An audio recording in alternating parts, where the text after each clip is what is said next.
Hi there. Welcome to my video about the Pocket Server 2, which is a Datawind product. Came out in about 2010 and it's a mobile data web browser.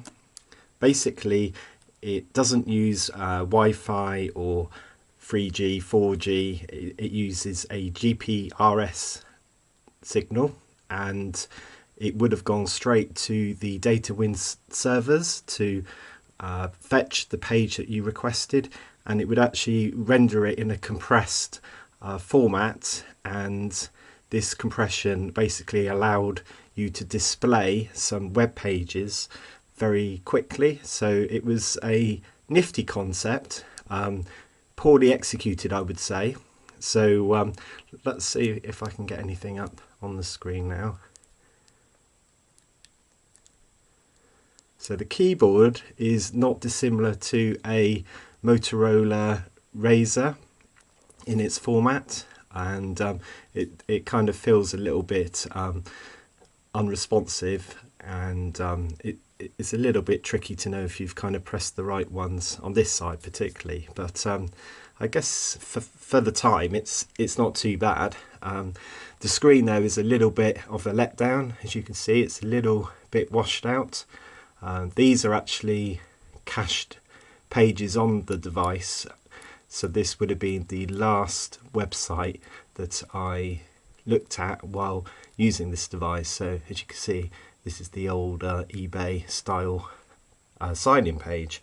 So the screen is only 640 by 240, and it's really tricky to use it for anything half decent. So at the time it couldn't do flash or video particularly, so it was just purely static page. And as you can see, it really is totally useless now because there's no connection for it. So it's got a SIM card, I guess, but there's no way to access that SIM card. There's a charging port on this side. There's something else here, maybe like an edge connector, I can't really tell.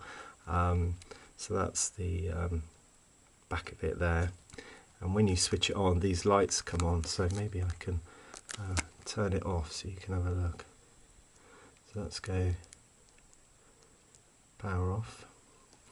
Okay, it's doing something. There you go.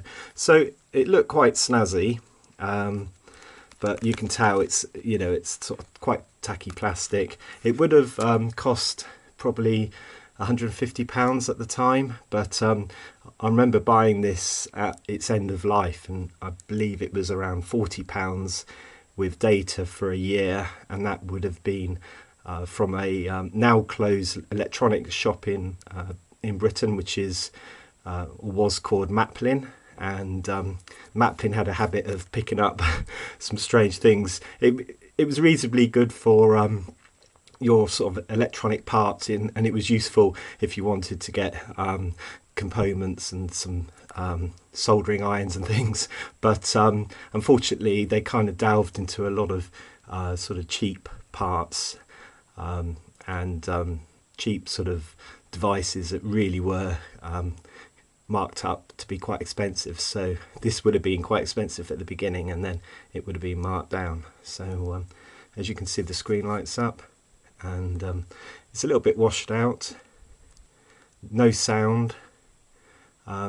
It was reasonably quick at loading pages. I mean, it's certainly a lot faster than any other device at the time because of this compression from the Datawind servers, but apart from that, it was a bit useless really, and it is useless now because obviously time's moved on, and it has no purpose at all. So I think I'm going to close the lid on that, and I'm going to put it there, and I'm going to use it as a doorstop.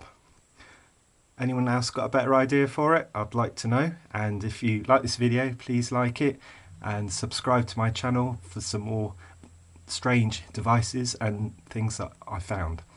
Thank you very much. Goodbye for now.